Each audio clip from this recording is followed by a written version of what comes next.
Halo semuanya, selamat datang kembali. Apa kabar kalian semua? Semoga baik-baik saja.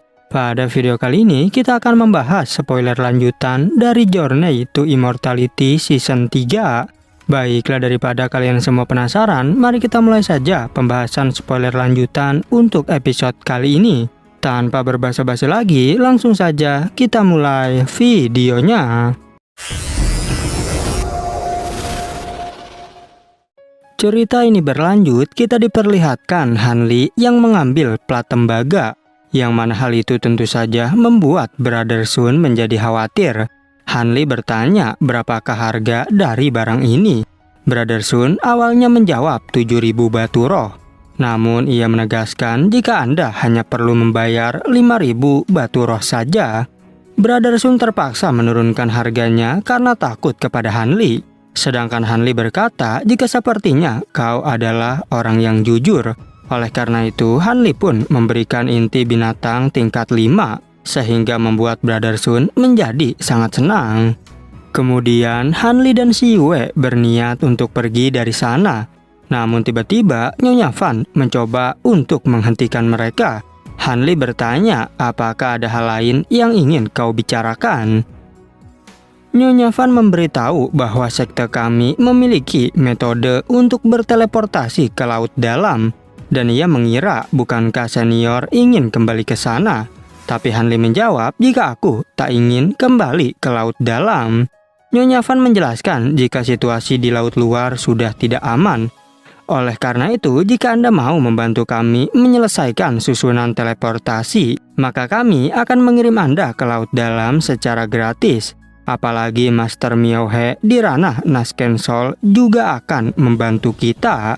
Hanli cukup terkejut mendengar nama Master Miao He. Tapi tetap saja ia tak peduli dengan tawaran Nyonya Fan. Bahkan ia mengajak Si Yue untuk segera bergegas pergi dari sana.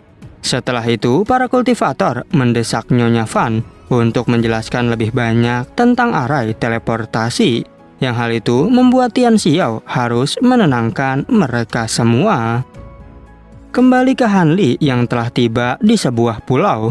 Ia menggunakan pedangnya untuk membuat tempat tinggal sementara. Sedangkan Si Yue hanya terdiam sambil memperhatikan Hanli.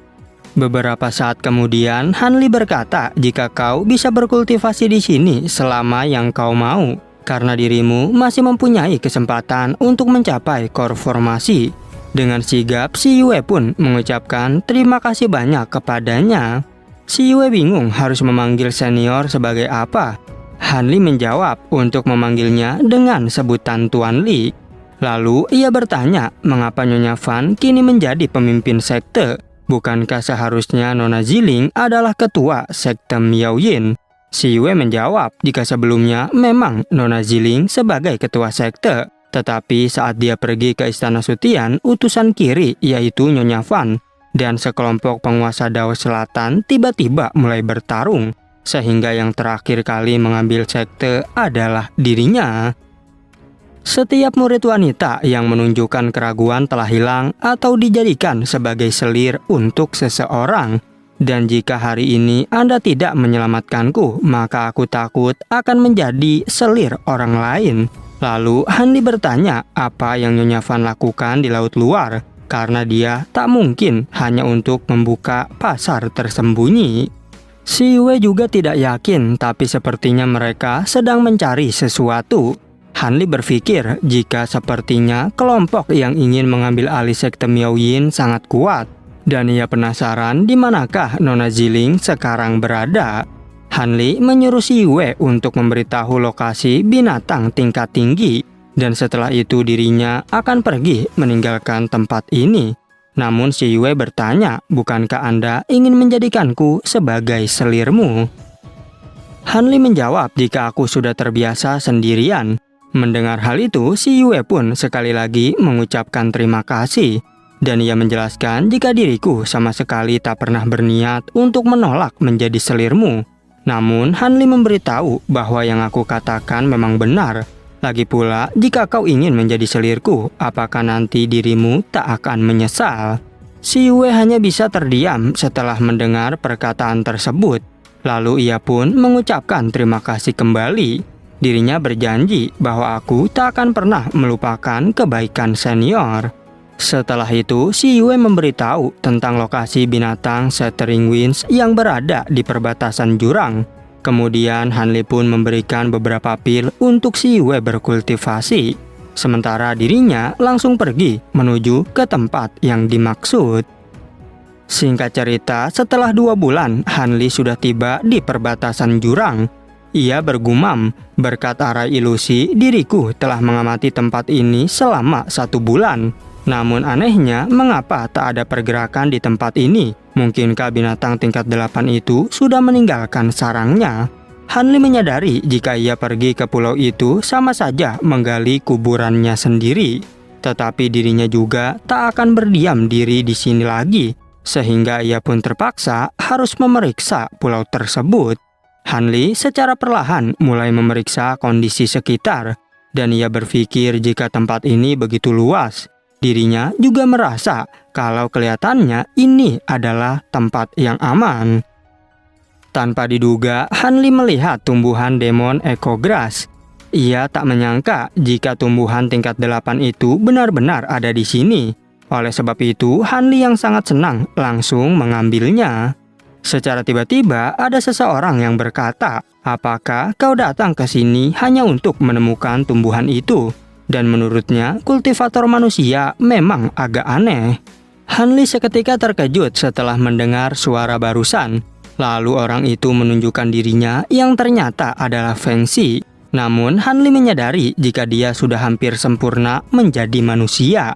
Dan menurutnya, Feng Xi telah mencapai tingkat 9 binatang spiritual. Dengan sigap, Hanli menggenggam cincin 5 elemen. Dan ia berkata, "Kau pasti sudah tahu sedari tadi jika aku ada di sini." Feng Xi menjawab, "Tentu saja, aku mengawasimu sejak hari pertama. Awalnya kukira hanya lewat, tetapi ternyata kau malah masuk ke sini." Feng Xi mengatakan jika kau sangat menarik. Sementara Hanli menyadari jika orang ini adalah binatang Shattering Winds. Dan ia bertanya, jika memang begitu, mengapa kau tidak menunjukkan diri lebih awal? Feng Xi menjawab, "Aku tidak bisa, karena diriku baru saja memasuki fase kedua dari perubahanku." Hanli menjadi penasaran, apakah Anda baru saja mencapai tingkat 9? Feng Xi membenarkan perkataan itu. Sementara Hanli berpikir jika dia tingkat 8, aku masih bisa menghadapinya. Tapi karena di tingkat 9, maka kekalahanku sudah pasti. Hanli tak punya pilihan lain selain bertarung sampai mati. Oleh karena itu, ia segera bersiap mengeluarkan serangga emas miliknya. Namun dengan cepat, Feng Xi langsung mengambil serangga tersebut. Dengan sigap, Hanli segera menelan mutiara api es surgawi. Yang hal itu tentu saja membuat Feng Xi sangat terkejut. Sedangkan Hanli bergumam, jika aku akan mati, maka diriku juga siap menyalakan mutiara es surgawi dengan guntur ilahi. Bahkan jika aku tak bisa membunuhnya, akan kupastikan dia mengalami luka yang parah. Feng Xi bertanya, "Apakah yang kau lakukan? Lagi pula aku tak berniat untuk menyakitimu. Karena yang berperang melawan manusia saat ini adalah binatang iblis laut." Hanli mengerti karena Shattering Winds bukanlah binatang iblis laut. Oleh karena itu, Hanli pun berusaha untuk berkomunikasi dengannya. Sementara Feng Xi mengembalikan serangga emas milik Hanli karena ia suka bergaul dengan orang yang cerdas sepertinya. Feng Xi bertanya, "Apakah Anda bersedia untuk menjadi tamu di tempat tinggalku?" Hanli tentu terkejut mendengar tawaran dari Feng Xi. Apalagi Feng Xi bilang jika ini adalah pertama kalinya aku mengundang seorang manusia. Dengan terpaksa, Hanli harus menerima tawaran tersebut. Sehingga saat itu juga, Feng Xi menggunakan bola bercahaya biru untuk membawa Hanli. Tak lama kemudian, tibalah mereka di tempat tujuan. Feng Xi mengucapkan selamat atas kedatangan Hanli. Dan ia memberitahu jika aku menciptakan tempat ini dari kerang ribuan tahun satu persatu. Hanli berusaha untuk tetap tersenyum di hadapannya. Lalu ia menjelaskan jika di sana yang muncul adalah manusia lain, maka aku pasti akan membunuhnya. Apalagi binatang iblis dan manusia sudah saling bermusuhan satu sama lain. Hanli bertanya, apakah Anda melihat sesuatu yang menarik pada diriku? Fengxi menjawab, jika kau sangat berani sampai datang sejauh ini, padahal dirimu hanya berada di konformasi tahap menengah. Tak hanya itu, kau juga bisa menggunakan teknik pengendalian Qi. Yang hal itu mengingatkanku dengan seorang teman lama. Sehingga aku penasaran bagaimana manusia sepertimu bisa memiliki teknik tersebut. Hanli bingung bagaimana caranya aku menjelaskan tentang gulungan binatang yang kumiliki.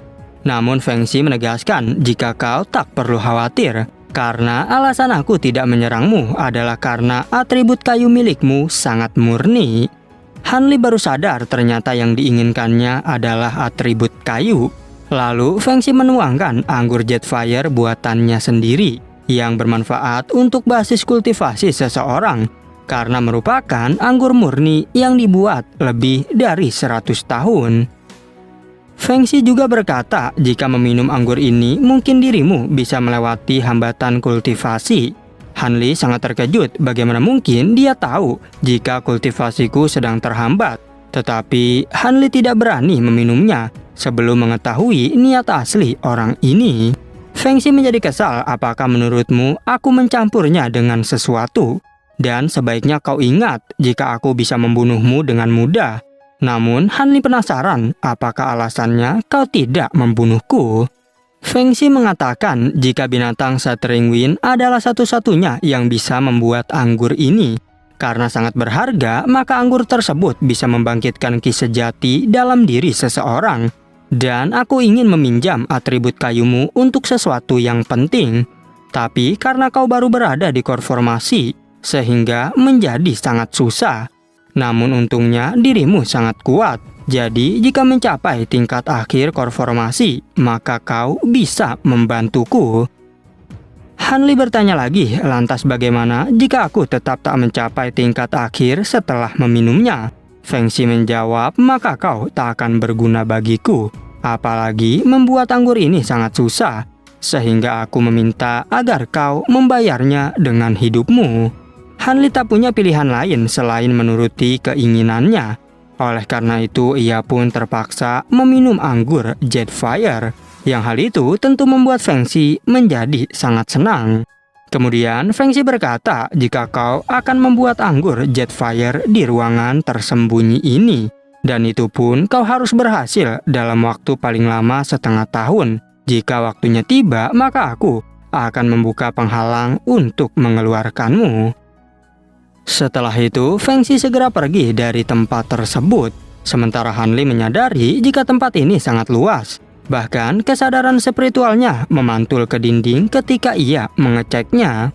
Hanli menggunakan pedangnya untuk menghancurkan penghalang yang ada di sana. Namun ternyata penghalang itu sangat kuat. Bahkan serangan pedang guntur ilahi tidak terlalu berarti. Ia yakin jika serangga emas bisa memakannya secara perlahan.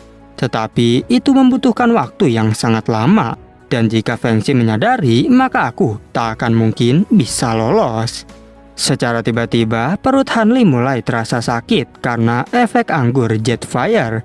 Dan karena terpaksa, ia juga harus menyelesaikan tugas membuat anggur itu, sambil juga memperbaiki energi di dalam tubuhnya. Singkat cerita, lebih dari sebulan kemudian telah berlalu. Hanli penasaran mengapa anggur ini sangat sulit untuk disempurnakan. Sehingga jika lambat seperti ini, maka dirinya hanya menunggu kematian. Hanli akan menggunakan seluruh api inti untuk mempercepat prosesnya. Tapi ternyata cara itu menghabiskan terlalu banyak tenaga. Sehingga ia harus mengandalkan cairan spiritual berusia 1000 tahun. 2 bulan kemudian, 2/3 dari anggur Jetfire berhasil dibuat. Tapi lagi-lagi energinya terkuras sangat banyak. Dan secara tiba-tiba, di dalam dantiannya, mutiara es surgawi bergetar dengan hebat, yang membuat Hanli menjadi sangat khawatir. Hanli berusaha menyelimuti mutiara itu dengan anggur Jetfire, yang mana hal itu juga membuat dirinya harus menahan rasa sakit. Tapi sejenak kemudian, cara itu berhasil menenangkan mutiara es surgawi. Hanli berpikir untuk mengeluarkan mutiara itu lain kali. Dan kejadian itu juga membuatnya menerobos skor formasi tahap akhir. Sehingga ia sangat senang karena Feng Shi tak akan bisa memburunya lagi. Sekarang Hanli dapat menggunakan 24 pedang bambu guntur sekaligus. Dirinya tak menyangka bisa mendapatkan terobosan secara tiba-tiba. Oleh karena itu, ia juga akan membuat rencana untuk menyelamatkan diri. Dan pada akhirnya, spoiler untuk episode 126 pun bersambung. Oke, cukup sekian. Terima kasih untuk video kali ini dan sampai jumpa di video berikutnya.